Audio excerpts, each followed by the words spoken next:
भाषा और बोली का ये है हिंदी का, ठीक है। तो इसको देख लेते हैं एक बार क्या है इसका। तो ये हिंदी का जो पेपर है बीटीसी या डीएलएड जिसे बोलते हैं फर्स्ट सेमेस्टर का, उसके लघुत्तरी प्रश्न है टोटल। देख लेते हैं एक बार क्या है। पहला क्वेश्चन है भाषा और बोली में अंतर बताइए।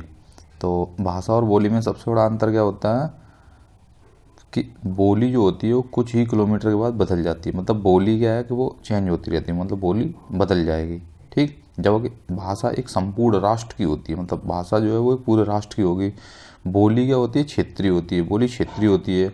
और बोली का अधिकतर रूप जो होता है वो मौखिक होता है। जबकि भाषा का रूप क्या होता है, मतलब भाषा जो होगी कोई भी जैसे, तो वो क्या हो जाएगी, जैसे अपनी भाषा हिंदी है तो भाषा हिंदी क्या लिखित रूप में है, ठीक है। जबकि बोलियाँ बहुत सारी हैं, लोकल जो बोली होती हैं, ठीक है। तो ये बोली हो जाती हैं। बोली क्या है मौखिक रहेगी, भाषा रहेगी लिखित। बोली क्या होगी एक कुछ किलोमीटर पे जाके चेंज हो जाएगी। जो भाषा क्या होती है एक संपूर्ण राष्ट्र की होती है, ठीक है। बोली क्षेत्रीय होती है। बस इतनी चीज़ें हैं। अब क्वेश्चन नेक्स्ट देख लेते हैं।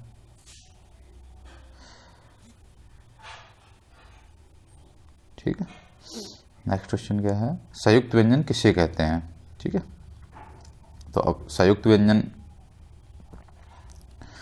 संयुक्त मतलब जिसमें दो व्यंजन मिले हुए होते हैं। दो अलग अलग व्यंजनों की ध्वनियाँ जब आपस में मिल जाती हैं तो वे संयुक्त व्यंजन कहलाते हैं। मतलब दो अलग अलग व्यंजन अगर की ध्वनियाँ मिल जाएंगी तो वो संयुक्त व्यंजन कहलाएंगे। जैसे मैं एग्जांपल दिया, चार होते हैं वैसे, ठीक है। जैसे छा है तो इसको KSH अंग्रेजी में बोलते हैं ना, तो इसका होगा का और आधा सा, आधा का और सा, ये हो गया आपका, ठीक है, संयुक्त व्यंजन का। इसको का और सा से मिला कर बनाते हैं। अब जैसे इधर ये हो गया ज्ञा, ठीक है। तो ज्ञा से क्या हो गया, ज्ञा से हो गया आपका जे और प्लस ये चूली वाली, ठीक है, ये ज्ञान हो जाएगा JN ऐसे, ठीक है। उसके बाद त्रा, त्रा से TRA ऐसे, त्रा, त्रा से आधा ता और आधा रा, ठीक है। तो ये हो गया आपका संयुक्त व्यंजन। इनसे क्या क्या शब्द बनते हैं, शब्द भी लिख दो। क्षमा, क्षमता, क्षति, ठीक है। ज्ञा से ज्ञान, ज्ञाता, यज्ञ। और ये त्रा से पत्र, छात्र, पत्रकाल। ये शब्द कुछ भी लिख दो जो आपको उचित लगे। तो संयुक्त व्यंजन मतलब दो जब व्यंजनों की ध्वनियाँ मिल जाती हैं तो वो संयुक्त व्यंजन कहलाते हैं, ठीक है। ये एग्जाम्पल डाल दो बस।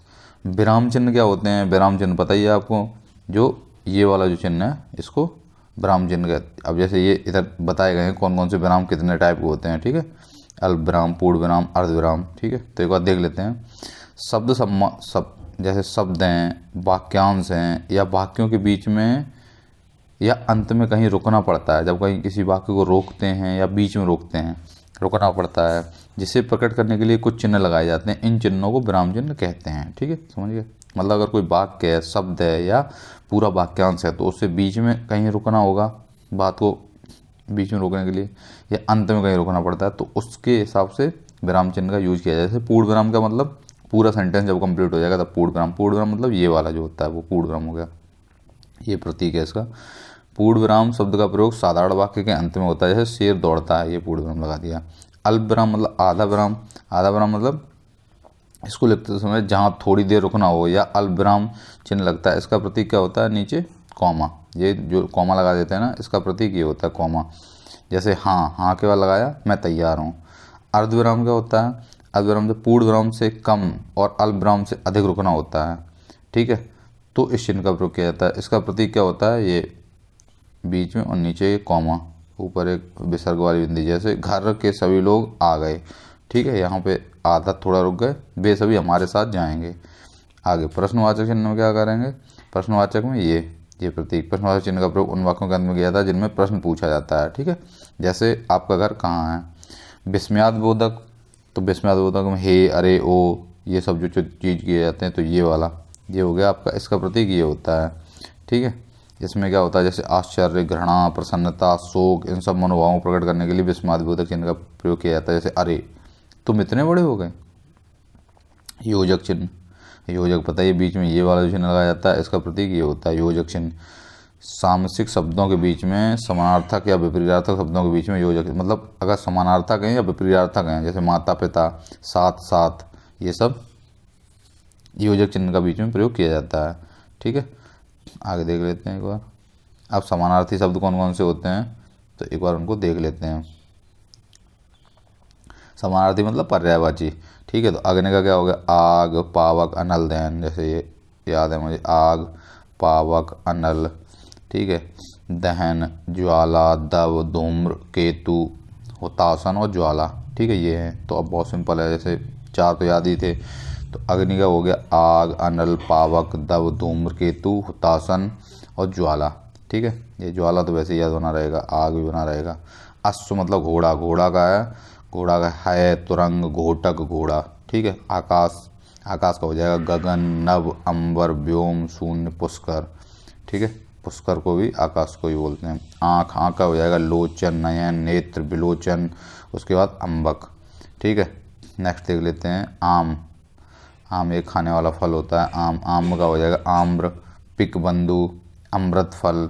उसके बाद फल श्रेष्ठ और रसाल, क्योंकि फलों में श्रेष्ठ आम को बोला जाता है इसीलिए। रसाल मतलब रस से भरा हुआ। इंद्र, इंद्र मतलब सुरपति, शक, पुरंदर, पुरंदर इंद्र को पुर तोड़ने वाला, किला तोड़ने वाला बोलते हैं, इसलिए पुरंदर भी बोलते हैं। सुरेंद्र, सुरेश, ये सब। ठीक है, सुरेंद्र, सुरेश, ये सब याद करना है। ईश्वर, ईश्वर भगवान, परमेश्वर, परमात्मा, जगदीश, अज और दीनानाथ, ये सब भगवान के हैं। उसके बाद कमल, कमल का हो गया उत्पल। जैसे कमल का है सरोज, जलज, पंकज, नीरज। ठीक है, यहाँ लिखा होगा कहीं भी, कहीं दिखाइए इसमें। उत्पल, अरविंद, पंकज, अम्बोज, राजीव, नीरज, जलज, कोकानद, बारिज। ठीक है, कपड़ा, कपड़ा का क्या होता है, वस्त्र, चीर, प्रधान, पट, अंबर। ठीक है, कोयल, कोयल का देख लेते हैं। कोयल का पिंक, कोयल, श्याम, काकपाली और खरगोश। खग, खग हिरन का होता है, नहीं खग मतलब पक्षी। विहंग, विहग, पक्षी, चिड़िया, पखेरु। उसके बाद गणेश, गणेश का इम्पोर्टेंट है, विनायक, एकदंत, गजानन, लंबोदर, गणपति, गजबदन, गौरीसुत। ठीक है, गंगा का, गंगा वही इम्पोर्टेंट है, भागीरथ, सरस्वती, मंदाकिनी, देवनदी, जाह्नवी, अलकनंदा। आगे देख लेते हैं ग्रह, ग्रह का होता है घर, सदन, भवन, मंदिर, निकेतन, ओक, मकान। गाय का गौरी, गऊ, धेनु, गैया, गौ, सुरभि। चंद्रमा का निशा, नाथ, इंदु, शशि, सुधाकर, हिमांशु, निष्पति, हिमकर। उसके बाद बिजली यानी चपला। ठीक है, चपला, चमके, घनवी, जगह वही वाली चपला हो गई। चपला, विद्युत, बिजली, चंचला, दामिनी। ठीक है, तड़ित, ये सब हैं। जल, जल का क्या होता है, पानी, नीर, तोय, बार। पानी, बार, नीर, सलिल, अम्बु, तोय, जीवन। ठीक है, जीवन भी होता है इसका। जगत का विश्व, संसार, भव, जग, लोक, दुनिया, ये सब है। तालाब, तालाब का देख लेते हैं। तालाब का है तगाड़, सर, जलाशय, कसार, ताल, रसरी, सरोवर, पोखर, ये सब हैं। वृक्ष का है तरु, विपट, पेड़, पादप, द्रुम। दिन का है दिवस, बासर, बार, आहन। दामिनी, दामिनी मतलब बिजली, उसी का। छपला, तड़ित, पति प्रवाह, चंचला, प्रवाह। दिनांक, तारीख, तिथि और मिति। दूध का क्षीय, पय, पीयूष, गोरस, दूध। ठीक है, नदी का, नदी का देख लो, सरिता, तरंगिणी, पया, स्वामी, लहरी, सीर, तरंगवती, लरमाला और तटिया। पवन का हो जाएगा वायु, समीर, हवा, मारुत, अनल और प्राण। पिता, जनक, बाप, तात और वालिद। ठीक है, पुत्र, तनय, आत्मज, सुत, लड़का और रथ। पृथ्वी का भू, भूमि, अचला, धरा, वसुंधरा, वसुधा। बादल का मेघ, नीरद, जलंधर, जलद, पयोदर, ये सब हैं। उसके बाद आगे देख लेते हैं, आगे क्या है, भ्रमर। भ्रमर का मधुकर, भ्रमर मतलब भौरा। मधुकर, मधुप, अली, भृंग, भौरा, मधुराज। माँ का मातु, माता, मात्र, जननी, धरती, जनित्री, अंबिका, जन्मदात्री। मोर का मयूर। केंकी, कलापी, सिरखा, नीलकंठ, हरि। यमुना का कालिंदी, कृष्णा, जमुना, कालगंगा, भानुजा। वायु, हवा, पवन, समीर, अनिल, बात, मारुति। आगे देख लेते हैं समुद्र का। समुद्र का हो जाएगा सिंधु, सागर, जलधि, उधि, परावर, नदीश, रत्नाकर। सरस्वती का भारती, शारदा, बीड़ा, वागीश, श्रीगिरा, भाषा। सोना का देख लेते हैं स्वर्ण, कंचन, कनक, जातक, सुवर्ण। सूर्य का देख लेते हैं रवि, भानु, दिनकर, दिवाकर, भास्कर, प्रभाकर। ये इंपॉर्टेंट है, ठीक है। सूर्य का रवि, भानु, दिनकर, दिवाकर, भास्कर, प्रभाकर। हाथी का हस्ती, गज, करी, कुंजर, दंती और गजेंद्र। और हिरण का देख लेते हैं मृग, हरिण, सुरभि, कुरंग, सारंग। ये सब हिरण के हैं, ठीक है। आगे देख लेते हैं मातृभाषा। अभी बताया था मातृभाषा मतलब जो हमारे वह भाषा जो हमें जन्म के बाद अपने माता पिता से सीखने को मिलती है वो मातृभाषा होती है। तो मातृभाषा मतलब माता पिता से जो भाषा सीखने को मिलेगी वो मातृभाषा होती है, उससे मातृभाषा कहते हैं। जैसे बंगाल में जन्म लेने वाले को बंगाली बोलता है, ठीक है। तो ये साहित्य किसे कहते हैं? ज्ञान के संचित कोश। जो ज्ञान होता है उसका संचित कोश होता है, उसे साहित्य कहते हैं, ठीक है। जैसे हिंदी साहित्य, अंग्रेजी साहित्य, उसे ही तो ज्ञान के संचित कोश को साहित्य।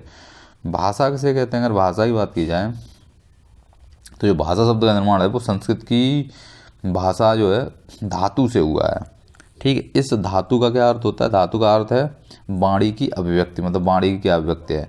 भाषा के माध्यम से मनुष्य अपने भाव और विचार को एक दूसरे के समक्ष व्यक्त करता है। भाषा विचारों के आदान प्रदान का एक संपर्क माध्यम है। तो भाषा क्या है? विचारों के आदान प्रदान का एक संपर्क माध्यम है। अब जैसे परिभाषा लिखने को आ जाए तो बहुत सिंपल है। भाषा जो शब्द है वो किसकी धातु से हुआ, संस्कृत की भाषा जो धातु है उससे, और इसका अर्थ क्या होता है? वाणी की अभिव्यक्ति। भाषा के माध्यम से मनुष्य अपने भाव और विचार एक दूसरे के समक्ष व्यक्त करता है और इसका भाव विचारों के आदान प्रदान का एक संपर्क माध्यम है। भाषा की विशेषताएं अगर बात की जाए तो भाषा की विशेषताएं इसमें 4 बताई गई। एक तो भाषा ध्वनिमय, ठीक है, भाषा ध्वनिमय है पहली चीज़। दूसरी भाषा प्रतीक, मतलब कुछ प्रतीक होना चाहिए। उसके बाद भाषा की परिवर्तनशील है भाषा, और भाषा की क्षेत्रीय सीमाएं होती हैं हर एक भाषा की। तो ये 4 विशेषताएं हो गई। पहली ध्वनिमय हो गई, दूसरी प्रतीकात्मक हो गई, तीसरा परिवर्तनशील हो गई, चौथी क्षेत्रीय सीमाएं हो गई। अब भाषा के रूपों की व्याख्या अगर की जाए तो क्या क्या रूप हैं? भाषा के रूपों की व्याख्या क्वेश्चन आ जाए तो भाषा के 3 रूप होते हैं। पहली बोलियाँ, दूसरी एक परिनिष्ठित भाषा होती है, तीसरी राष्ट्रभाषा होती है, ठीक है। तो देख लो, बोलियाँ वही लोकल वाली भाषा के जिन रूपों में प्रयोग जो साधारण जनता करती है या समूह या घरों में होती है उसे बोली कहते हैं। मतलब जो साधारण जनता यूज करती है वो बोलियाँ होती हैं और कुछ किलोमीटर भी चेंज भी हो जाती हैं। परिनिष्ठित भाषा जो होती है, किसी बोली को जब व्याकरण में परिष्कृत किया जाता है, बोली को ये इसको अगर व्याकरण में परिष्कृत कर दिया जाता है तो वह परिनिष्ठित भाषा बन जाती है। जैसे हिंदी, हिंदी क्या है? परिनिष्ठित भाषा है। लेकिन अगर राष्ट्रभाषा की बात की जाए, किसी देश की जब जो ये परिनिष्ठित भाषा होती है यानी परिष्कृत भाषा होती है, जब व्यापक रूप यानी बहुसंख्यक जनता द्वारा बोली जाती है, द्वारा व्यवहार में ग्रहण कर ली जाती है, तब आगे चलकर राजनीति एवं सामाजिक शांति के आधार पर राष्ट्रभाषा का स्थान ले लेती है, ठीक है। आगे देख लेते हैं लिपि किसे कहते हैं? तो लिपि क्या होता है? जिस रूप में वर्ण अक्षर लिखे जाते हैं उसे लिपि कहते हैं। मतलब वर्ण को ये जैसे ये का है, ठीक है, ये एक वर्ड हो गया, मतलब अक्षर हो गया, ये पूरा शब्द बना जैसे कबूतर, ठीक है। तो ये मतलब वर्ण या अक्षर जिस रूप में लिखे जाएंगे उससे कहा जाएगा लिपि। और अपनी कौन सी लिपि है? देवनागरी। हिंदी भाषा की जो वर्णमाला जिस लिपि में लिखी जाती है उसका नाम क्या है? देवनागरी लिपि है। ये देवनागरी लिपि है, ठीक है। यानी जो वर्ण अक्षर क्या हैं, यह कितने प्रकार का होता है? वर्ण का दूसरा नाम अक्षर होता है। अक्षर का अर्थ होता है अनासवान। तो वर्ण का दूसरा नाम क्या होता है? अक्षर होता है, और इसका जो अर्थ है वो अनासवान। अतः जिसका विभाजन नहीं किया जा सकता है वह वर्ण है। मतलब जिसको आप तोड़ नहीं सकते हो, विभाजन नहीं कर सकते हो उसको, तो वो हो गया वर्ण। वर्ण अखंड मूल ध्वनि का नाम है। वर्ण के प्रकार क्या होते हैं? एक तो स्वर होते हैं और एक व्यंजन, 2 टाइप के वर्ण होते हैं, ठीक है। तो स्वरों की संख्या 11 और व्यंजनों की 33 होती है, ठीक है। पीछे बताया था आपको पिछले वीडियो में। स्वर किसे कहते हैं? कितने भेद होते हैं? तो स्वर कितने होते हैं? 2 ह्रस्व और दीर्घ, ठीक है। और एक प्लतु वाले ये अलग रहते हैं, जैसे ओम हो गया, या करके कुछ और 2-3 और हैं। तो मैंने आपको एक एग्जाम्पल डाल देना है। तो अगर इसमें स्वर पूछे जाए, स्वर किसे कहते हैं और कितने भेद होते हैं? तो वे वर्ड जिनके उच्चारण के दूसरे वर्ड की आवश्यकता नहीं होती स्वर कहलाते हैं। सिंपल परिभाषा है, मतलब किसी भी दूसरे वर्ड की आवश्यकता नहीं होगी वो कहलाएंगे आपके स्वर। और व्यंजन मतलब दूसरे वर्ड की आवश्यकता होती है वो व्यंजन कहलाते हैं। तो स्वरों की संख्या 11। स्वर के भेद कितने होते हैं हिंदी पाठ में? 3 प्रकार के स्वर होते हैं, एक ह्रस्व, एक दीर्घ और एक प्लुत। तो अ ए ओ रे, ये याद रखना है, अ ए ओ रे, ये एक मात्रिक स्वर भी कहते हैं। इनके उच्चारण में बहुत कम समय लगता है। दीर्घ स्वर मतलब आ ई उ ए औ औ, ठीक है, ए आई ओ औ। दीर्घ स्वरों के उच्चारण में एक मात्रा के उच्चारण का समय, मतलब इसमें भी सेम ही होता है। दीर्घ स्वरों के उच्चारण में एक मात्रा के उच्चारण का समय लगता है। एक मात्रा का समय उतना कहलाता है जितना अ के बोलने में लगता है। इसे द्विमात्रिक स्वर, मतलब इसमें डबल समय लग जाता है, इसलिए इसे द्विमात्रिक स्वर भी कहते हैं, यानी दीर्घ स्वर कहते हैं। प्लुत मतलब त्रिमासिक स्वर, त्रिमात्रिक मतलब 3 मात्रा में, इनके उच्चारण में तिगुना समय लगता है, जैसे ओम, ठीक है। व्यंजन, व्यंजन भी सेम है, इसके 33 है संख्या। वे वर्ड जिनके उच्चारण में स्वरों की आवश्यकता पड़ती है व्यंजन कहलाते हैं। स्वरों की आवश्यकता हो गई तो व्यंजन, और स्वर मतलब जिनमें किसी की आवश्यकता नहीं पड़ती है। व्यंजन के वेज पूछे गए हैं, तो व्यंजन के भी इसमें 3 ही वेज बताए गए हैं। क्या क्या? स्पर्श व्यंजन, स्पर्श व्यंजन वही हो गए 25 का से लेके कचट तप, ठीक है। ये व्यंजन कंठ, तालु, मूर्धा, दंत और ओष्ठ के स्पर्श से बोले जाते हैं, इसलिए इन्हें स्पर्श व्यंजन कहते हैं, ठीक है। ये वाले 25 होते हैं। क से लेकर म तक के सभी व्यंजन स्पर्श व्यंजन कहलाते हैं। अंतस्थ व्यंजन की अगर बात की जाए तो यार लव, ठीक है, को अंतस्थ व्यंजन कहते हैं, किंतु इनका उच्चारण जीवा मूल तालु, दंत और ओष्ठ के परस्पर सटाने से होता है, किंतु कि कहीं भी पूर्ण स्पर्श नहीं होता, अतः ये चारों व्यंजन अर्धस्वर कहलाते हैं। तो इन्हें अर्धस्वर भी कहते हैं, जो अंतस्थ व्यंजन होते हैं, क्योंकि चारों में मिलता नहीं है ये। और ऊष्म क्या होता है? इन व्यंजनों का उच्चारण एक प्रकार की रगड़ या घर्षण से उत्पन्न ऊष्म वायु से होता है। इनकी संख्या 4 होती है, स स स, मतलब 3 जो सा और एक हा, ऊष्म व्यंजन है। उदाहरण के आधार पर व्यंजन कितने प्रकार के होते हैं? तो अगर बात की जाए उदाहरण के आधार पर, तो उच्चारण के आधार पर पूछी गई है। उच्चारण के आधार पर व्यंजन कितने प्रकार के होते हैं? उच्चारण के आधार पर व्यंजन 2 प्रकार के होते हैं, एक तो अल्पप्राण होते हैं, एक महाप्राण होते हैं। तो अल्पप्राण मतलब जिन वर्णों का उच्चारण करते हैं मुख से श्वास निकल जाती है, मतलब वो अल्पप्राण कहलाते हैं, ठीक है। कम मात्रा में आती है, मतलब अगर मुख से उच्चारण कर रहे हैं वायु कम मात्रा में बाहर आई तो अल्पप्राण हो गए, और जिन करते समय मुख से वायु अधिक मात्रा में बाहर आती है, महाप्राण मतलब ज़्यादा हवा निकलेगी, कम अल्पप्राण मतलब कम हवा निकलेगी मुंह से। वर्णों के प्रथम, तृतीय और पंचम, इसमें क्या होता है? फर्स्ट, तीसरा और पांचवा ये होते हैं अल्पप्राण, जो वर्ग में होते हैं, ठीक है, उनको कहते हैं, ये निम्नलिखित हैं, जैसे क, ग, ड, च, ये सब हैं, ठीक है। तो इनका कुछ ज़्यादा नहीं है। क, च, ट, तप अगर होगा तो इसका क, ख, ग, तो ये पहला हो जाएगा, तीसरा हो जाएगा और ये पांचवा जो वर्ड आएगा, ठीक ऐसे करके हो जाएंगे सभी वर्गों में। ऐसे से हम इसमें ज़्यादा हवा निकलेगी मुंह से और इसे महाप्राण बोल देंगे, ठीक है। इसमें दूसरा और चौथा महाप्राण होते हैं। महाप्राण व्यंजन कहते हैं वर्ग के द्वितीय और चतुर्थ वर्ण को ऊष्म वर्ण महाप्राण कहलाते हैं। ये निम्न होते हैं, ये लिखे, इसमें एग्जाम्पल भी दिए गए हैं। अब ये समान ध्वनि वाले हैं। समान ध्वनि वाले शब्द अगर बात की जाए किसकी ध्वनि समान है, मतलब, ठीक है, तो वो देख लेते हैं कौन सा है। अंश है, अंश का अर्थ होता है कंधा। अब जैसे ये भी अंश पढ़ा जाएगा, ये भी अंश पढ़ा जाएगा, लेकिन दोनों के अर्थ अलग अलग हैं, ठीक है। अंश मीन्स कंधा हो गया और अंश मीन्स भाग हो गया, ठीक है, अलग अलग हैं दोनों। इसलिए अवलंब, अवलंब मतलब सहारा, कोई अवलंब मतलब सहारा होगा। अविलंब, अविलंब मतलब अविलंब काम कर लो, ये शीघ्र कर लो। उसका अणु, अणु मतलब सूक्ष्म कण, और अनु, अनु मतलब पीछे। अंग्रेजी में अगर लिखा जाओगे तो दोनों को यही लिखा जाएगा ना, ड़ा से भी एन होता है ना, इसीलिए, और एन से तो एन है ही, मतलब ना से एन। अभिज्ञ, अभिज्ञ मतलब जानने वाला, और अनविज्ञ मतलब अनजान, ठीक है। ये जस्ट बिलो में, लेकिन दोनों का मतलब ध्वनि सेम है। आगम, आगम मतलब उत्पत्ति, ठीक है, और अगम, अगम मतलब दुर्लभ जो चीज़ है, अगम।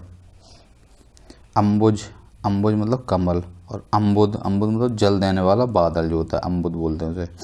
अभय, अभय मतलब निर्भय जो, ठीक है, और उभय, उभय मतलब दोनों। उसके बाद अवधि, अवधि मतलब काल या समय, अवधि। और ये वाली अवधि है तो अवध देश की भाषा एक अवधि भी होती है, ठीक है। अभिनय, अभिनय मतलब नाटक, और अभिनय, अभिनय मतलब धृष्टता। अवरोध मतलब रुकावट, और अविरोध बिना विरोध के। आदि मतलब आरंभ, और आधि मतलब पीड़ा। उसके बाद आपात, आपात मतलब संकट, ठीक है, कहते हैं आपातकाल, संकट। और आपाद पैर तक। उद्धत मतलब उद्दंड है, उद्धत मतलब तैयार है। उपेक्षा मतलब लापरवाही, उपेक्षा कर रहे हो। अपेक्षा मतलब तुलना की जाती है उससे। ऋत, ऋतु मतलब सत्य, और ऋतु मतलब मौसम। कोश मतलब शब्द संग्रह, और कोश मतलब ये वाला तो खजाना, ठीक है। कटिबद्ध मतलब तैयार, और कटिबद्ध मतलब कमरबंद। देखते रहो इसमें क्या क्या अंतर है, इसमें आधा धा है, इसमें आधा ना है, ठीक है। उसके बाद तरड़ी, तरड़ी मतलब सूर्य, और तरड़ी तरड़ है ये, और ये तरड़ी है, तरड़ी मतलब नौका। तरंग मतलब लहर, तुरंग मतलब घोड़ा, ठीक है। आगे देख लेते हैं। उसके बाद दाई मतलब देने वाला, और दाई मतलब दासी जो होती है। तनु मतलब पतला, और ये तनु है। तनु मतलब पुत्र। प्रसाद मतलब प्रसाद है, कृपा। प्रासाद मतलब महल। परिणाम मतलब फल, और परिमाण मतलब मात्रा। पुष्कर मतलब तालाब, और पुष्कल मतलब पवित्र। लक्ष्य मतलब लाख, लक्ष्य मतलब उद्देश्य या गोल। आगे देख लेते हैं। अब ये लघुत्तरी का जो है सेकंड वाला आ गया। तो जो वाचन होते हैं मतलब बोलने वाले, वाचन दोषों को दूर करने की विधियों को बताइए। मतलब बोलने की जो दूर करने, कैसे वाचन दोषों को दूर किया जाए। तो पहली होती है उसकी आवृत्ति, दूसरी होती है पुनरावृत्ति, तीसरा होता है स्थान परिवर्तन, चौथा होता है स्पष्टता और निवारण, और फिर ये 111, ठीक है। तो 6 हैं इसका, आवृत्ति, पुनरावृत्ति, स्थान परिवर्तन, स्पष्टता, निवारण और 111। आगे देख ले क्रिया विशेषण, जो क्रिया की विशेषता को प्रकट कर रहे हैं क्रिया विशेषण आगे ही लगा है। विशेषण मतलब क्रिया की जो विशेषता होता है, क्रिया की विशेषता प्रकट करने वाले को क्या कहते हैं, क्रिया विशेषण कहते हैं। जैसे राजन दिन भर लिखता है, ठीक है। तो यहाँ पे क्या हो गया, राजन क्या करता है, दिन भर लिखता है, तो ये हो गया इसकी क्रिया विशेषण। जैसे राजन राधा से तेज दौड़ता है, ठीक है। तो तेज दौड़ना हो गई इसका क्रिया विशेषण, ठीक है। राधा से तेज दौड़ता है। वचन, वचन किसे कहते हैं, तो वचन हिंदी व्याकरण के शब्द के लिए रूप से किसी वस्तु के एक या अनेक होने का ज्ञान होता है, उसे वचन कहते हैं, ठीक है। तो मतलब एक है या कितनी वस्तुएं हैं, ज़्यादा हैं या एक है, दो है, तो उससे वचन कहते हैं कि हिंदी व्याकरण के जो शब्द प्रयोग किए जाते हैं उससे, ठीक है।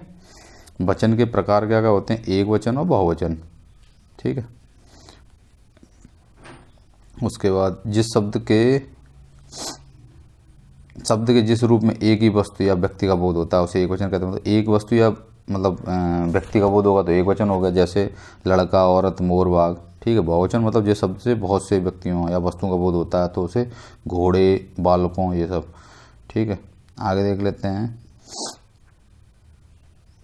एक वचन के लिए प्रयुक्त होने वाले शब्दों को बताइए, ठीक है। सदा एक वचन के लिए, तो सदा एक वचन के लिए कौन होगा, आकाश, हमेशा एक ही वचन, आकाशों नहीं हो सकते, आकाश ही होगा। वर्षा एक वचन, सत्य एक वचन, झूठ एक वचन, पानी एक वचन, सहायता एक वचन, ये सब एक वचन है, ऑल टाइम एक ही रहेंगे। निम्न का समास बताइए, जैसे यथाशक्ति है, ठीक है। तो अब जैसे यथाशक्ति है तो यथाशक्ति ऑटोम यथा ये सब जो मिल जाए वो अपविभाव हो गए, ठीक है। जिसमें कुछ अव्यय जुड़ जाएं, ठीक है, तो अपविभाव हो गए। पहला वाला हिंसा, हिंसा द्वंद्व हो गए, बीच में ये वाला अगर डैश आ जाएगा तो सीधा द्वंद्व हो जाएगा। वो पीताम्बर पीला है जिसका अंबर, ठीक है, तो ये कौन सा होगा, कर्मधारा है, ठीक है। चौराहा मतलब जिसमें काउंटिंग आ गई 1 2 3 4, तो द्विगु हो गया ये। और सत्याग्रह, सत्य के लिए आग्रह, तो के लिए आ गया मतलब तत्पुरुष हो गया, ठीक है। आगे देख लेते हैं।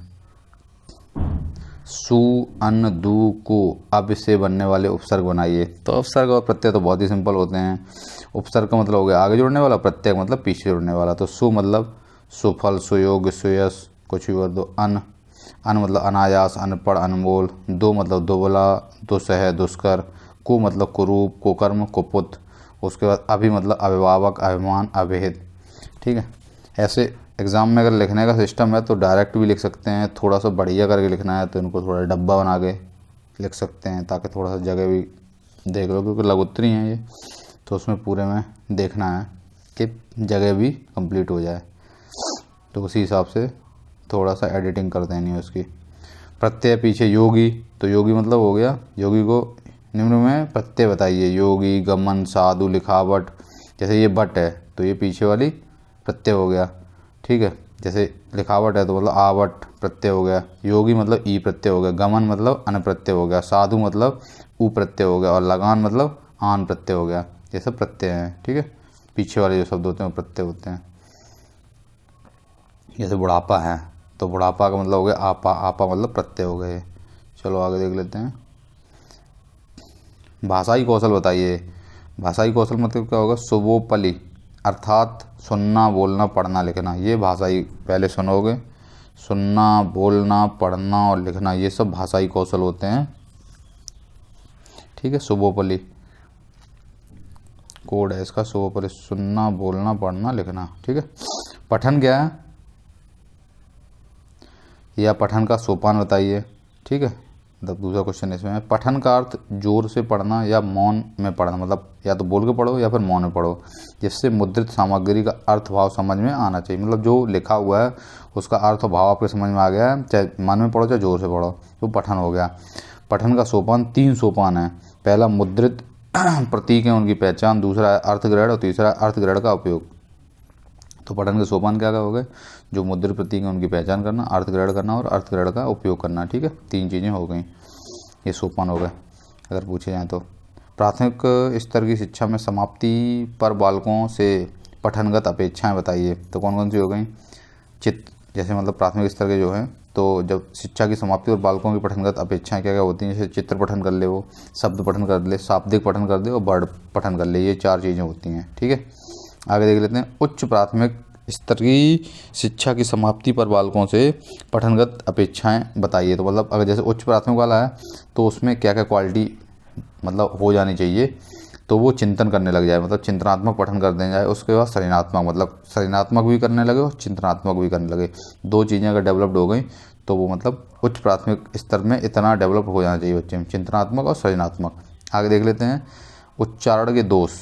उच्चारण के क्या है, रुक रुक कर कुछ लोग बोलते हैं तो उच्चारण का दोष है वो।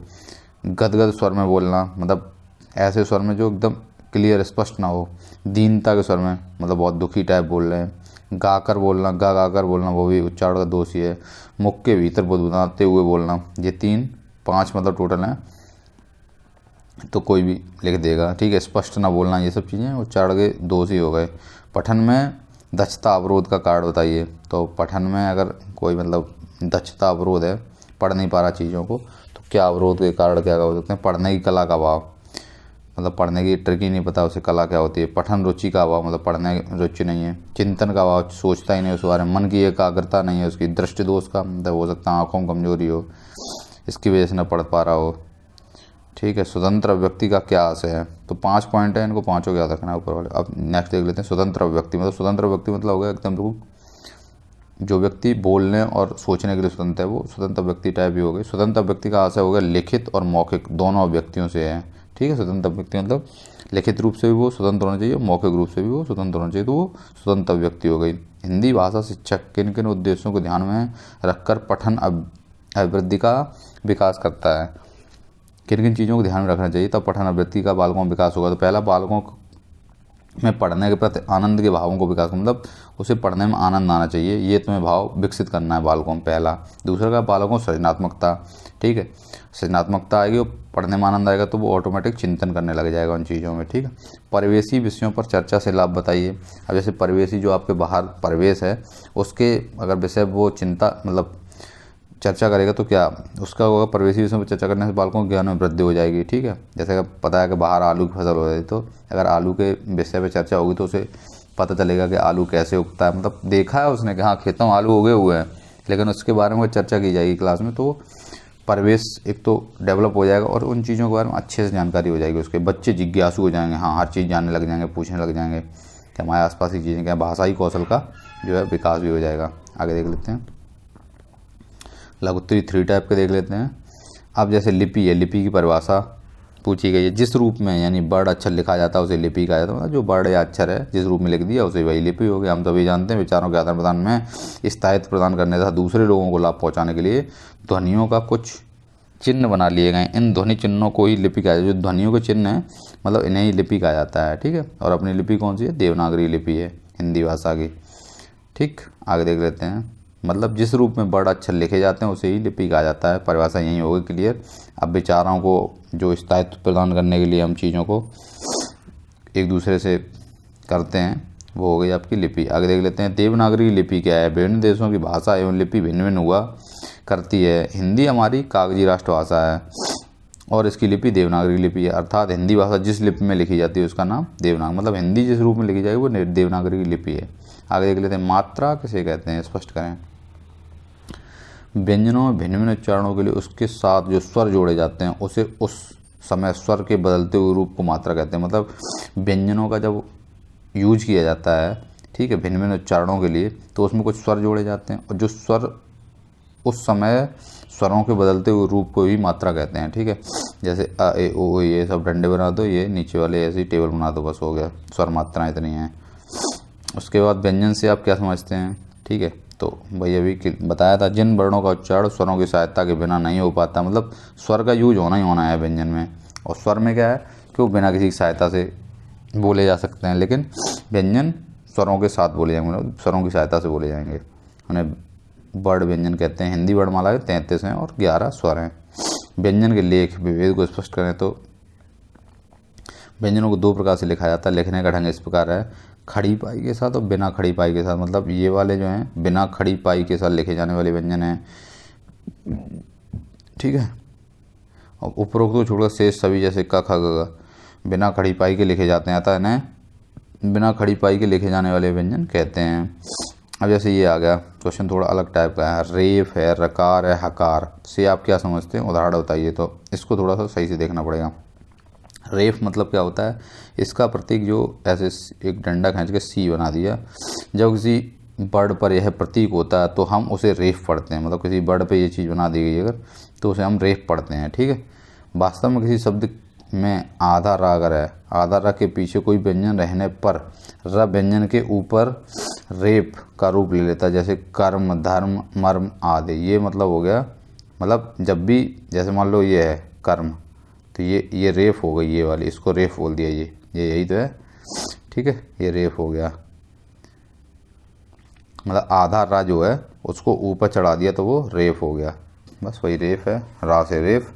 आगे देख लेते हैं रकार क्या है। व्यंजन के संयुक्त रकार वर्ण के नीचे रूप में लिखा, मतलब ये इसे नीचे लिखा जाता है, ये रकार हो गए। जैसे क्योंकि रा का क्या अलग अलग यूज होता है, ऊपर भी रा जाता है, नीचे भी रा जाता है। जैसे चक्र, ठीक है, वज्र यहाँ नीचे जा रहा है, राष्ट्र ये नीचे जा रहा है। हकार क्या है, हकार का उदाहरण नीचे दिया गया, जैसे ब्रह्म, जैसे हाँ में ये जुड़ जाता है जब ऐसे करके, ठीक है, ब्रह्म, ये ब्राह्मण, ठीक है, ब्राह्मण हो गया, ये हो गया आपका हकार। तो रेफ, रकार और हकार तीनों हो गए। शब्द किसे कहते हैं समझाइए।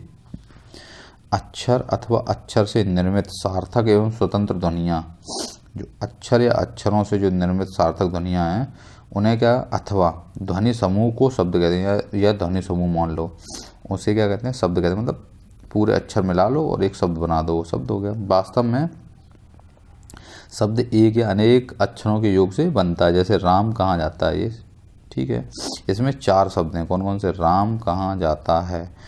हिंदी में लगभग 2 लाख शब्द बताए जाते हैं, इनमें से 85% शब्द हिंदी तथा भारतीय भाषाओं के, शेष 15% क्या है विदेशी के भी हैं, ठीक है। इसमें पर्यायवाची शब्द या समानार्थी किसे कहते हैं, जिसका अर्थ समान हो उसे पर्यायवाची, या अर्थ समान वाले को पर्यायवाची कहते हैं। जैसे अग्नि, आग, पावक, अनल, दयन, हाथी, गज, मतंग, वितुंड। विलोम उल्टा हो, जिसका उल्टा या विपरीत को विलोम शब्द करते हैं। किसी एक शब्द का विपरीत या उल्टा अर्थ बताने वाले को विलोम या विपरीतार्थक कहा जाता है, ठीक है। तो बड़ा करके लिख दो ऐसे। अब जैसे आकर्षण, प्रतिकर्षण, शुष्क, आर्द्र, अनुग्रह, विग्रह, अजल, निर्दिष्ट, व्यस्त, समष्टि, संश्लेषण, विश्लेषण, अवनति, उन्नति। निबंध, निबंध मतलब क्या है, निबंध वह विधा होती है जिसमें लेखक अपने विचारों या भावों को संगठित अथवा तथा कसावट के साथ प्रस्तुत करता है। मतलब जिसमें लेखक, निबंध मतलब क्या होता है, बिना बंधन का, जिसका कोई बंधन न हो। मतलब लेखक अपने हिसाब से चीज़ों को बताएगा, लिखेगा, उसमें लेखक अपने विचारों या भावों को संगठित और कसावट के साथ प्रस्तुत करता है। निबंध मतलब बिना बंधन, सीधा पहले यही लिख दो। जैसे गेहूँ बनाम गुलाब किसका, राम लक्ष्मणी का चिंतामणि, जैसे ये रामचंद्र शुक्ल का है, ठीक है। अशोक के फूल हजारी प्रसाद द्विवेदी का निबंध है, ठीक है। कुटज के फूल हैं, ठीक है। सरल वाक्य किसे कहते हैं, सरल वाक्य मतलब हो गया जैसे एक ही वाक्य वो सिंपल सरल वाक्य हो गया, जिस वाक्य में केवल एक ही क्रिया हो। सरल वाक्य मतलब क्रिया अगर एक ही है, जैसे राम घर जाता है तो एक क्रिया हो गई, घर जा रहा है वो, ठीक है, तो सरल वाक्य हो गया। आगे देख लेते हैं। सारे सरल वाक्य हैं। राम पुस्तक लिखता है, मोहन चाय बना रहा है। संयुक्त वाक्य से कहते हैं जिसमें दो वाक्य जुड़े हुए हैं। वह वाक्य जिसमें दो या दो से अधिक उपवाक्य हों। ये उपवाक्य किसी संयोजक जैसे कि और, आदि, लेकिन, किंतु, परंतु इन सब से जुड़े हैं, द्वारा जुड़े हों तो संयुक्त वाक्य कहलाता है। जैसे मोहन को घर जाना चाहिए किंतु वह नहीं गया, ठीक, तो ये कौन सा हो गया, संयुक्त वाक्य हो गया। अब मिश्रित वाक्य की बात करें तो इसमें क्या होता है, ये ऐसे ही क्वेश्चन आएंगे, संयुक्त वाक्य, सिंपल वाक्य, ठीक है, सरल वाक्य, मिश्रित वाक्य क्या होते हैं, तो बहुत सिंपल है, बस केवल याद रखना है। जैसे मतलब किंतु, परंतु, और ये सब लगे हुए तो वो आपका हो गया कौन सा, संयुक्त वाक्य। मिश्रित मतलब जिसमें जुड़े हुए हैं।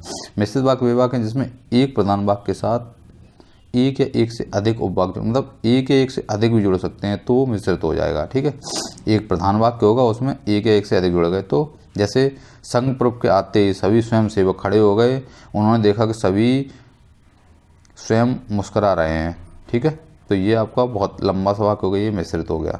मूल्यांकन कैसे कहते हैं, मूल्यांकन मतलब क्या हो गया, जो अधिगम की संप्राप्ति किस स्तर तक पहुंची है इसकी जानकारी लेना ही मूल्यांकन है। मतलब मूल्यांकन मतलब क्या होगा, जैसे नंबर देना मूल्यांकन हो गया, ठीक है, तो मतलब जो चीज़ सिखाई गई है उसका कितना आउटपुट बालक को प्राप्त हुआ है वो मूल्यांकन कहते हैं उसको।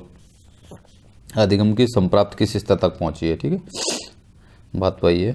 मौलिक मूल्यांकन कैसे कहते हैं, मौलिक मूल्यांकन वह मूल्यांकन जिसमें व्यक्ति अथवा वस्तु के मौलिक गुणों यानी मौलिकता की जांच की जाती है। मतलब जब मौलिकता की जांच की जाएगी तो वो मौलिक मूल्यांकन हो जाएगा। परीक्षात्मक मूल्यांकन कैसे कहते हैं, परीक्षात्मक गुणों का अंकन अगर कर रहा है तो परीक्षात्मक मूल्यांकन हो गया। सहयोग, परलोक, निरामिष को विलोम बताइए, तो सहयोग का विलोम क्या होगा, सहयोग का होगा विलोम। परलोक का क्या हो गया, परलोक का लोक हो गया। निरामिष, आमिष, सामिष, ठीक है, तो सामिष का हो जाएगा निरामिष। आगे देख लेते हैं। उन्नति तथा कृतज्ञ का विलोम बनाइए, तो उन्नति का हो गया अवनति और कृतज्ञ का हो गया कृतज्ञ, ठीक है। आगे देख लेते हैं। निम्नलिखित शब्दों के पर्याय शब्द लिखें, जैसे सूर्य का क्या हो गया, सूर्य का हो गया दिनकर, दिवाकर, भास्कर, ठीक है। कमल का हो गया सरोज, जलज, पंकज, नीरज, ठीक है। अनौपचारिक शिक्षा केंद्र, जो अनौपचारिक शिक्षा केंद्र होता है, मतलब औपचारिक नहीं होता है लेकिन मेन शिक्षा यहाँ पे ही सीखी जाती है, तो वो घर होता है, ठीक है, कहते हैं पहली पाठशाला घर होती है बच्चे की। देशज शब्द जो अपने देश से यूज में आई हैं चीज़ें वो देशज शब्द कहलाते हैं। उदाहरण समझाइए अगर बात की जाए तो देशज शब्द वे शब्द हैं जिसकी उत्पत्ति अज्ञात है, मतलब पता ही नहीं है, यानी हमको यह ज्ञात नहीं है कि ये शब्द किस भाषा से लिया गया है, वो कहलाते हैं आपके देशज। अपने आप शब्द यूज में आ गए और वो पता नहीं चल रहा किस भाषा से लिए गए, तो वो देशज होते हैं। आगे देख लेते हैं। जैसे ठेस है, लोटा है, खिड़की है, डब्बा, डिब्बा, ठीक है, ठेस, लोटा, खिड़की, डब्बा, ऐसे बहुत सारे हैं देशज।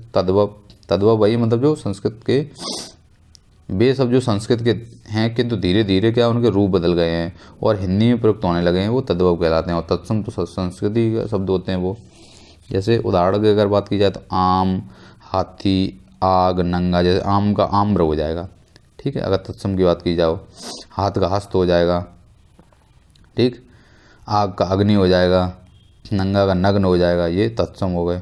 जैसे तत्सम किसे कहते हैं, संस्कृत शब्द, जैसे तत्सम शब्द क्या हो, संस्कृत शब्द हैं, ये शब्द उसी रूप में हिंदी में प्रयोग किए गए हैं, वो आपके तत्सम मतलब सेम संस्कृत से उठा के रख दिए गए हैं, उसी रूप में हिंदी में प्रयोग कर लिए गए, वो तत्सम हो गए। जैसे नग्न, हस्त, अग्नि, आम्र, ये सब उसी के ऊपर वाले दिए गए हैं, ठीक है। रूढ़ शब्द किसे कहते हैं, उदाहरण से समझाइए। रूढ़ मतलब हो गया, रूढ़ शब्द उसे कहते हैं जो शब्दों के योग से नहीं बनते, ठीक है, मतलब रूढ़ का मतलब हो गया, रूढ़ और यौगिक दो टाइप के होते हैं, तो रूढ़ जो शब्दों के योग से नहीं बनते हैं वो रूढ़ शब्द कहलाते हैं। जैसे आम, कान, कलम, ये किसी शब्दों के योग से नहीं बने हैं, तो ये शब्दों के योग से नहीं बनते हैं, वो रूढ़ कहलाते हैं। और जो शब्दों के योग से बनते हैं वो यौगिक कहलाते हैं, जो शब्दों के योग से बनते हैं वो यौगिक कहलाते हैं। जैसे विश्वविद्यालय, दो जुड़ गए, विश्वविद्यालय। पुस्तकालय, पुस्तक का मतलब जो घर है वो छात्रावास, छात्रों का जो आवास है, ठीक है, मतलब देख जाएगा उसमें कि दो चीज़ें जुड़ी हुई हैं। अब जैसे योग रूढ़ शब्द किसे कहते हैं, उदाहरण से समझाइए। जो शब्द दो या दो से अधिक शब्दों के योग से बनते हैं पर सामान्य अर्थ छोड़कर विशेष अर्थ देने वाले होते हैं, उन्हें योग रूढ़ कहते हैं।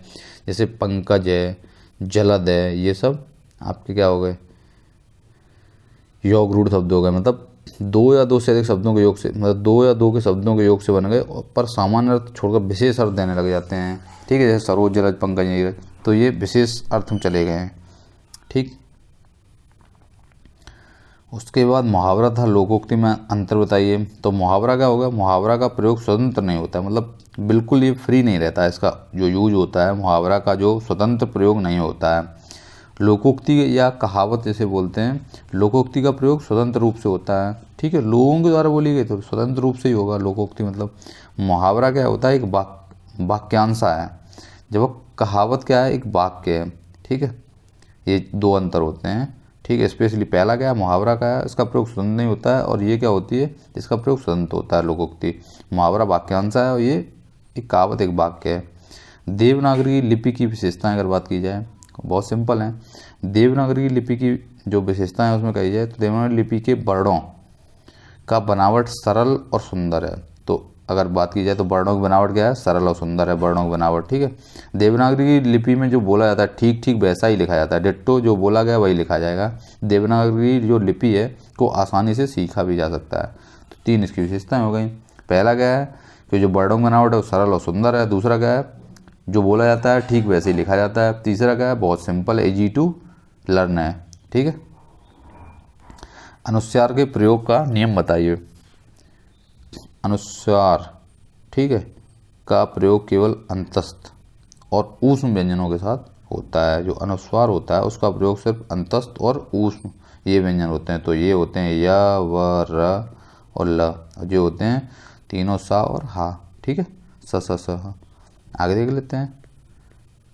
उसके बाद शेष वर्णों के साथ अनुस्वार के स्थान पर वह वर्ण जिस वर्ग से संबंधित है उस वर्ग का पंचम वर्ण प्रयुक्त होगा। ठीक है, अगर बाकी की बात की जाए तो लास्ट वाला जो कचट तप है तो उसमें लास्ट वाला जो आएगा, ठीक है, तो वो अनुस्वार में यूज होगा। ये इसमें बात कही गई, शेष वर्णों के साथ अनुस्वार के स्थान पर वह वर्ण जिस वर्ग से संबंधित है उस वर्ग का पंचम वर्ण प्रयुक्त होगा। संस्कृत भाषा की लिपि कौन सी है, तो सेम इसकी भी देवनागरी है, नागरी लिपि इसको बोलते हैं। ठीक है, संस्कृत की भी।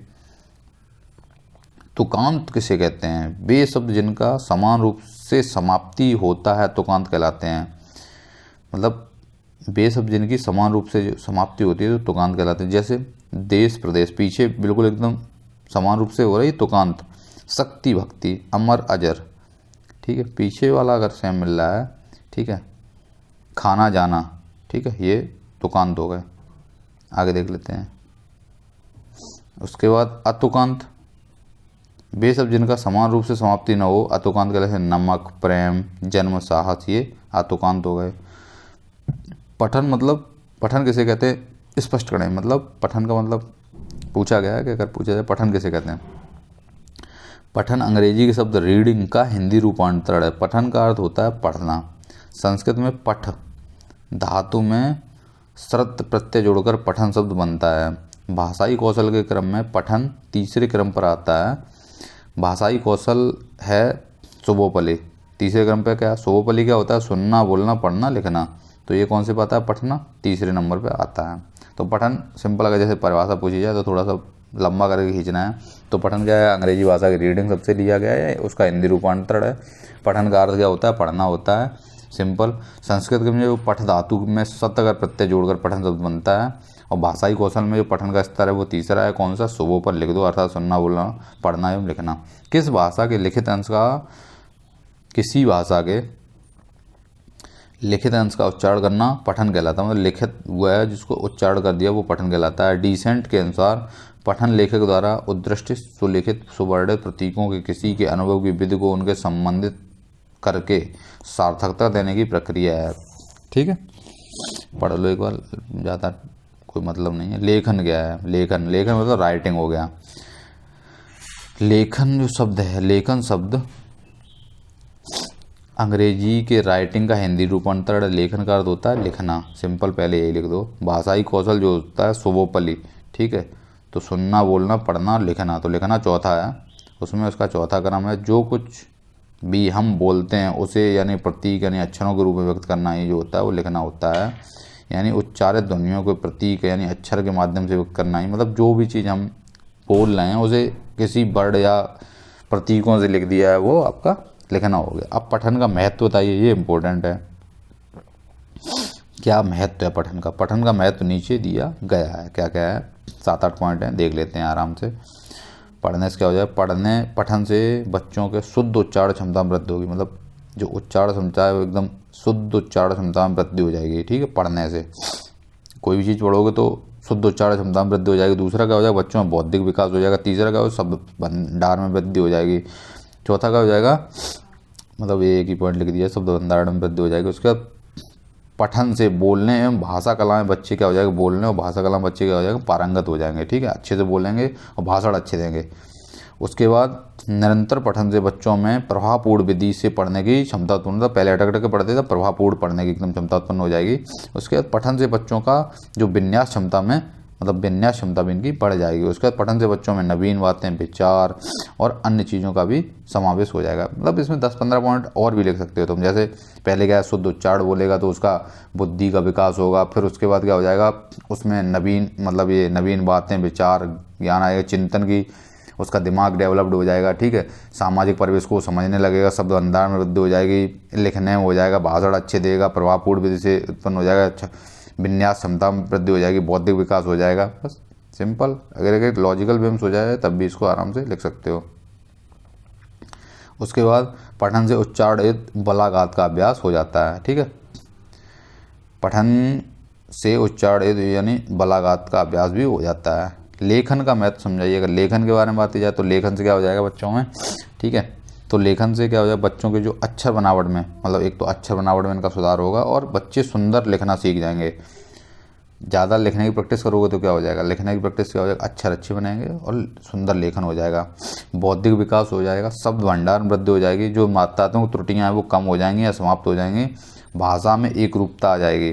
ठीक है, जब किसी विषय पर वस्तु को लिखते हुए पढ़ते हैं तो वह वस्तु जल्दी, मतलब अगर लिखे के पढ़ेगा तो वो जल्दी याद हो जाएगी। उसके बाद क्या हो जाएगा? बच्चों में लेखन से बच्चों में अपने देश की सांस्कृतिक सामाजिक विरासत का ज्ञान एवं प्रखर विकास हो जाएगा। ठीक है, ये सब चीज़ें 7-8 पॉइंट इसमें भी हैं, सिंपल हैं, आराम से हो जाएगा। उसके बाद आरंभिक स्तर पर भाषा जो शिक्षण का उद्देश्य बताइए। तो आरंभिक स्तर पर भाषा शिक्षण का क्या उद्देश्य होता है? भाषा शिक्षण का उद्देश्य पूछा गया है तो उसमें बच्चों को अक्षर ज्ञान कराना। पहले क्या होता है? बच्चों को अक्षर सारे बताएंगे कि ये अक्षर है, बच्चों को अक्षर बनाना सिखाना, फिर शुद्ध पढ़ना और लिखना बताना, कैसे शुद्ध पढ़ोगे कैसे लिख पाएगा वो, व्याकरण का ज्ञान कराना, फिर व्याकरण का ज्ञान होगा।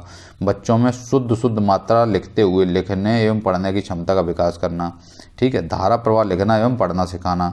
ठीक है, उसके बाद बच्चों के शब्द भंडार में वृद्धि करना, बच्चों को गद्य और पद्य में समुचित रूप से पढ़ने की क्षमता का विकास कराना। ठीक है, ये चीज़ें आपको करानी है भाषा शिक्षण में। अध्यापकों को सिंपल है, पहले अक्षर ज्ञान कराएगा, फिर अक्षर बनाना सिखाएगा, फिर अक्षर को शुद्ध पढ़ना और लिखना सिखाएगा, फिर व्याकरण ज्ञान कराएगा, फिर शुद्ध मात्रा लगाना, उसका क्षमता का विकास करना, धारा प्रवाह लिखना और पढ़ना, फिर बच्चों शब्द भंडार का वृद्धि कराना और फिर गद्य पद्य को अलग अलग तरीके से पढ़ना। आरंभिक स्तर पर बच्चों के लेखन क्षमता में विकास आप कैसे कराएंगे? स्टार्टिंग में आप कैसे कराएंगे? तो वो लेखन क्षमता में तो सबसे पहले क्या होता है? अक्षरों का ज्ञान होना चाहिए बच्चों को। आरंभिक स्तर पर करने के लिए निम्न उपाय किया जाए। सबसे पहले बच्चों को गोली बनाना बताना चाहिए, मतलब पहले ये गोली बना दी। ठीक है, ये सबसे पहले बच्चों को गोली बनाना बताना चाहिए। इसके बाद खड़ी रेखाएं बताना चाहिए, मतलब ये खड़ी रेखाएं, ये ठीक है, ये खड़ी रेखाएं हो गई। खड़ी रेखाओं के बाद पड़ी रेखाएं, ये वाली पड़ी रेखाएं जो होते हैं वो खींचना बताना चाहिए। उसके बाद अक्षर निर्माण, मतलब सबसे पहले अक्षर निर्माण के क्रम में सबसे पहले बच्चों को एक तरफा घुमाव अक्षर बनाना सिखाया जाए, मतलब एक तरफ घुमे हुए ऐसे। ठीक है, ऊ, ये ऐसे वाले। इसके बाद दो तरफा, फिर मतलब दोनों तरफ दूसरी तरफ घुमे हुए, ठीक, बनाना सिखाया जाना चाहिए। ऐसे करके वो सीख जाएंगे।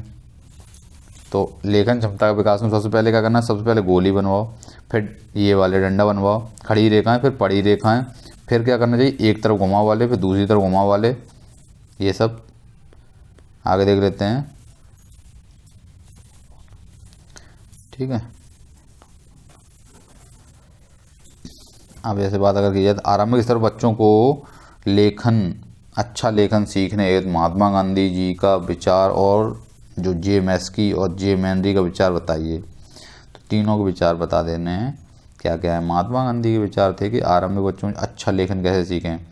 बच्चों को लिखना सिखाने से पूर्व इन्हें चित्रकला सिखानी चाहिए। मतलब महात्मा गांधी ने कहा था कि पहले वो चित्रकला सीखें तो वो अच्छे अक्षर लिख सकते हैं। महात्मा गांधी के अनुसार अक्षर भी एक चित्र ही हैं। मान लो महात्मा गांधी ने ये बात की, मतलब चित्रकला सिखाई जाए क्योंकि अक्षर भी एक चित्र है, उनने ये कहा। और जे मेनरी नामक जो शिक्षाविद थे उनने कहा जिन वस्तुओं पर लिखने की शिक्षा प्रदान की जाए उनका क्रम निम्न होना चाहिए। सबसे पहले क्या हो, ज़मीन पर अंगुली सीखना चाहिए, ज़मीन पे जो अंगुली से अक्षर बनाने चाहिए वो, ठीक। फिर उसके बाद श्यामपट्ट पर चौक से बनाना चाहिए, मतलब जो ब्लैक बोर्ड होता है उस पर चौक से।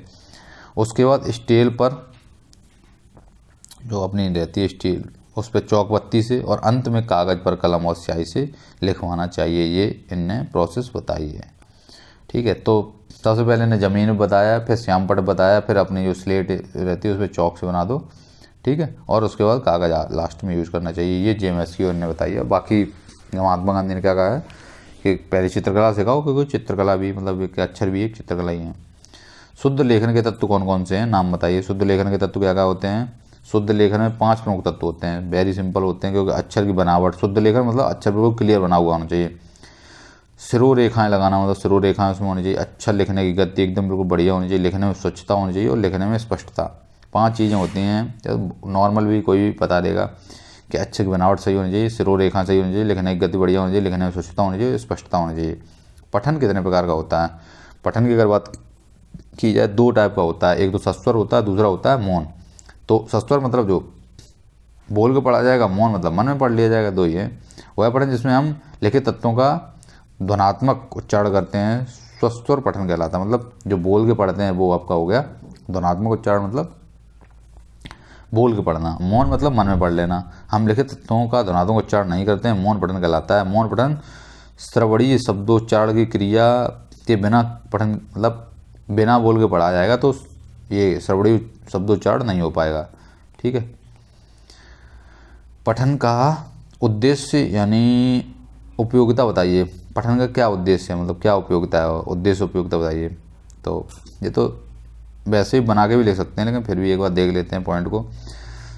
छात्रों को शुद्ध उच्चारण करना सिखाना, मतलब जो पठन का क्या है उद्देश्य? सिंपल कि जो छात्र हैं वो शुद्ध उच्चारण करें, पहली चीज़। दूसरा क्या है? शब्द भंडार में उनके वृद्धि हो जाए, अभिव्यक्ति कौशल का विकास हो जाए, बौद्धिक विकास हो जाए, उनके विराम चिन्हों का सही प्रयोग करना एवं पढ़ना सीख जाएं, प्रभावपूर्ण विधि से पढ़ने की क्षमता उत्पन्न हो जाए, भाषा कौशल में निपुणता आ जाए, और जो स्वराघात और बलाघात जो है उनका समुचित प्रयोग करना सीख जाएं, ठीक है।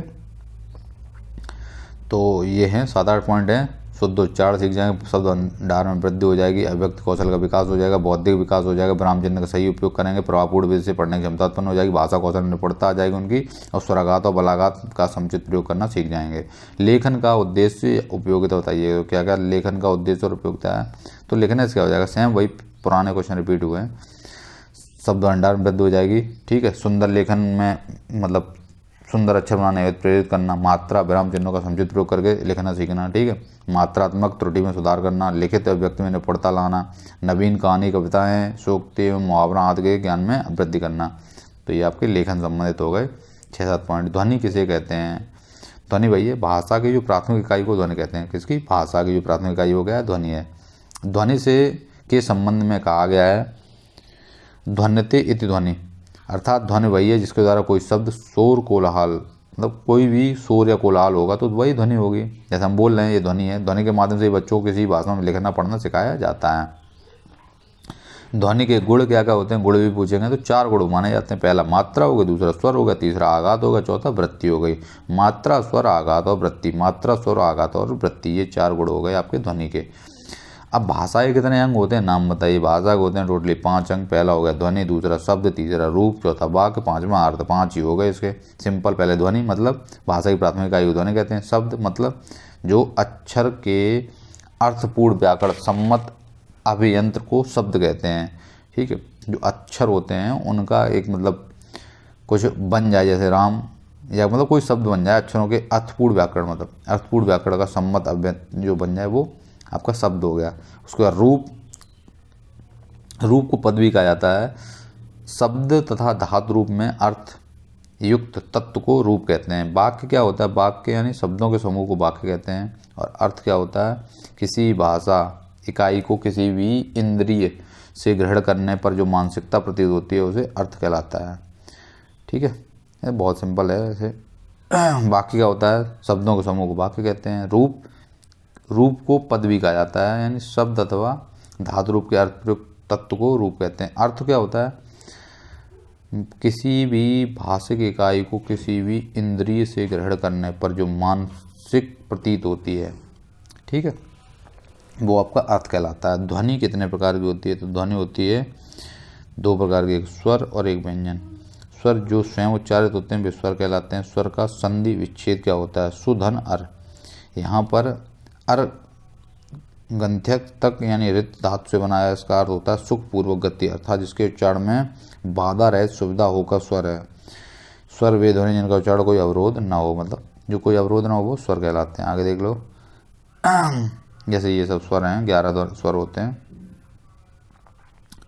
व्यंजन जैसे अंग और आहा को अयोगवा कहते हैं। ठीक है, व्यंजन वे ध्वनि जिनके उच्चारण स्वर की सहायता से बोली जाती है, मतलब 33 होते हैं। व्यंजन का सन्निच्छेद विधन अंजन, यानी अंजन शब्द अन्य धातु से बनाया जिसका अर्थ होता है अभिव्यक्ति।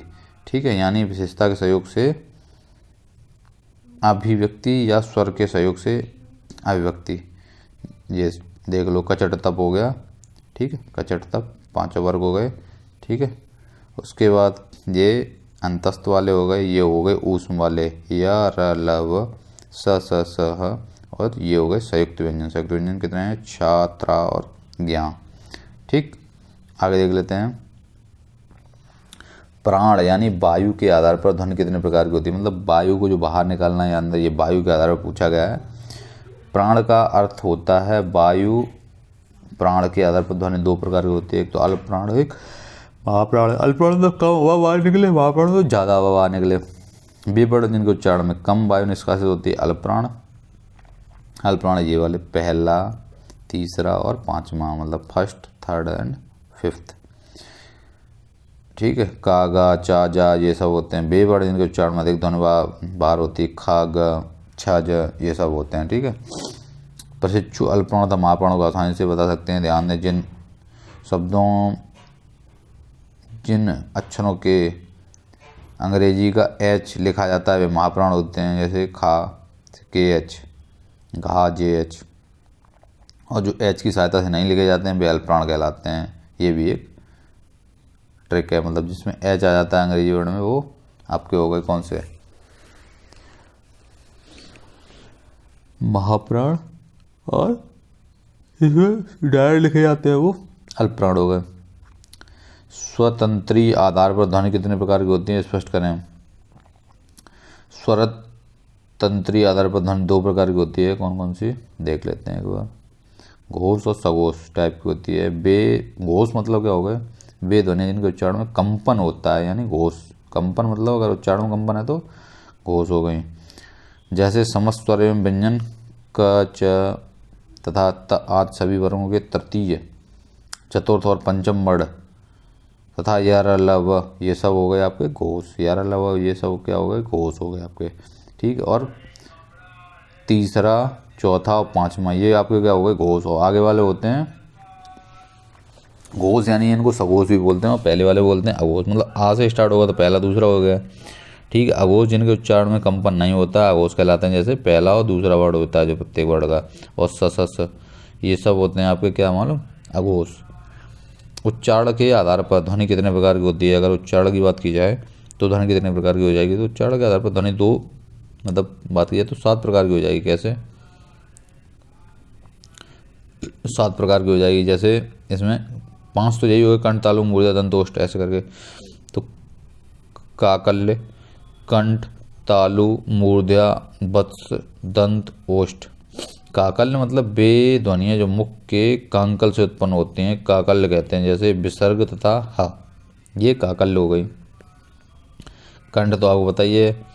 ठीक है, का ये वाली ये कंठ हो गई। वे ध्वनियाँ जो कंठ से निकलती हैं कंठ ध्वनियाँ कहलाती हैं, जैसे का वर्ग। तो ये तो पूरा का वर्ग हो गया। उसके बाद आ और है इसमें स्पेशली। ठीक है, पहले वाला कंठ। उसके बाद तालु। तालु मतलब क्या हो गया? तालु मतलब चा वर्ग पूरा हो गया, उसके बाद ई, ठीक है, आ के बाद ई, तो कंठ तालु, ये क्रम से याद कर लो, पहला दूसरा, ठीक है। उसके बाद मूर्धा, मूर्धा में क्या हो जाएगा, कचट, टा आ गया, टा वर्ग, और डा और डा, ठीक है, ये उच्छिप्त व्यंजन इनको बोलते हैं, ठीक है। तो ये भी जिनके उच्चारण से जीव कठोर तालु को छूती है, तो मूर्धा हो गए वो। उसके बाद वत्स, वत्स में सा और ला, ठीक है, सा और ला होते हैं। तालु के अंतिम भाग में मसूड़ों को स्पर्श से उच्चारण की जो ध्वनि होती है उसे वत्स कहते हैं। उसके बाद दंत, दंत क्या होता है, जीव दंत के ऊपरी भाग को छूती है, तो ता वर्ग, ठीक है, तो ये ता वर्ग हो गया। दंत पूरा ता वर्ग होता है इसमें। ओष्ठ, ओष्ठ मतलब क्या हो गया, ओष्ठ से होती है तो पा वर्ग होता है। ये दो प्रकार के होते हैं, दंतोष्ठ और दंत्योष्ठ है और द्वयोष्ठ है, ठीक है। दंतोष्ठ है, इनके उच्चारण में ऊपर के दांत और नीचे के दांत जैसे वा और फा, ठीक है। और द्वयोष्ठ है मतलब ये वाले उ प फ व भ म और वाह, ये सब बकरी वाला वा था, ये फा था, ये वा वाला वा है, ठीक है। ये द्वयोष्ठ है, दोनों ओष्ठों के बीच में प्रयुक्त होता है। आगे देख लेते हैं, लाघुत्री का 4 सीरीज आ गई। अगर बात की जाए स्पर्शी व्यंजन किसे कहते हैं, तो जब मुख द्वार को बंद करके खोजते हैं, जिसमें हवा उच्चारण स्थानों को स्पर्श करती है, तो वो आपका हो जाएगा स्पर्शी व्यंजन। जब मुख द्वार को बंद करके खोजते हैं, मुख द्वार को, जिसमें हवा उच्चारण स्थानों को स्पर्श करती है, जैसे क ख ग घ ट ड ड ढ, ये सब, ठीक है, स्पर्शी व्यंजन हो गए आपके। स्पर्शिता संघर्षी व्यंजन किसे कहते हैं, जब मुख द्वारा बहुत को बंद करके इस प्रकार बोलते हैं कि हवा स्थानों को कुछ रगड़ती हुई निकलती है, जैसे च छ ज झ, ठीक है, ये स्पर्शी व संघर्षी व्यंजन कहलाते हैं, ठीक है। अब जैसे संघर्षी व्यंजन किसे कहते हैं, खाली इनके उच्चारण में मुख द्वारा बहुत सकरा होता है, ठीक है, और सी की आवाज़ आती है, सी की आवाज़ आती है तो संघर्षी हो गए, ठीक है, सीधी बात याद रखो। ख ग च फ स ह, ये सब हो गए आपके संघर्षी। अगर पार्श्विक की बात की जाए तो मुख द्वार बीच में बंद हो जाता है और हवा दोनों ओर से निकल जाती है, जैसे ला, ठीक है, मुख द्वार बंद हो जाएगा और हवा दोनों तरफ से निकल जाएगी, वो ला हो जाएगा। लंठित और लोड़ित किसे कहते हैं, मुख द्वारा जीव की नोक से शीघ्र ही बंद होती है और 2-3 बार खुलता है, जैसे रा, तो ये लंठित या लोड़ित हो गए। उसके बाद अर्धस्वर किसे कहते हैं, इनके बोलने से मुख द्वार बहुत सकरा हो जाता है और हवा स्वर की भांति बीच से निकल जाती है, जैसे या और वा, ठीक है, ये अर्धस्वर कहलाते हैं, या और वा। उसके बाद आगे देख लेते हैं, अक्षर समूह का दूसरा नाम बताइए। अक्षर समूह का दूसरा नाम होता है वर्णमाला, ठीक है, या वर्णों समूह को वर्णमाला कहते हैं, ऐसे भी कह सकते हैं। ऊष्म व्यंजनों की संख्या कितनी होती है, ऊष्म व्यंजनों की संख्या होती है आपकी 4, ठीक है। ऊष्म अंतस्थ ये सब होते हैं, ठीक। ऊष्म कौन कौन से होते हैं, स स स। भाषा एवं विचारों के आदान प्रदान का कौन सा माध्यम है, तो भावों और विचारों का जो माध्यम होता है, भाषा के द्वारा ही हम कर पाते हैं अपने माध्यम की, मतलब भाषा के द्वारा ही कुछ बोलेंगे ना, तभी तो सामने वाला समझेगा हमारे भावों और विचारों को, तो वही हो गया। मनोभाव को बोलना, बोलकर प्रकट करने का कौन सा माध्यम है, तो मनोभाव को बोलकर प्रकट करने का जो माध्यम मौखिक भाषा होती है। मनोभाव को बोलकर कैसे, मौखिक भाषा, जो हम बोलते हैं मुँह से बोल रहे हैं, वही मनोभाव को बोलकर प्रकट करना कहलाता है। आगे देख लेते हैं, पढ़कर व लिखकर विचारों का आदान प्रदान किसके द्वारा किया जाता है, तो पढ़ के लिख के हमेशा लिखित भाषा के द्वारा। भाषा की 4 दक्षताएं बताइए, वही पढ़ना लिखना बोलना और सुनना, ठीक है। आगे देख लेते हैं, भाषा के कितने रूप होते हैं, भाषा के लिखित व मौखिक 2 रूप होते हैं। भाषा किसे कहते हैं, लिख कर और बोलकर, जो लिख के या बोल के जो समझाई जाती है वाली बातें भाषा कहलाती हैं। लिपि क्या होती है, यादृच्छिक वर्ण प्रतीकों की परिभाषा परंपरा। भाषा को, जैसे यादृच्छिक वर्ण प्रतीकों की परंपरा भाषा को दृश्य रूप में स्थायित्व प्रदान करने, वो मतलब कोई भी चीज़ है उसको कुछ चित्र या दृश्य रूप प्रदान करते हैं में स्थायित्व प्रदान करना, वो लिपि कहलाती है, ठीक है। अनेकार्थी शब्द किसे कहते हैं, जिसके अनेक अर्थ निकले वो अनेकार्थी। भाषा के अनेक अर्थ, अनेक शब्द ऐसे होते हैं जिनमें एक से अधिक अर्थ होते हैं, जैसे अनेकार्थी कहलाते हैं। जैसे कल शब्द का अर्थ होता है क्या,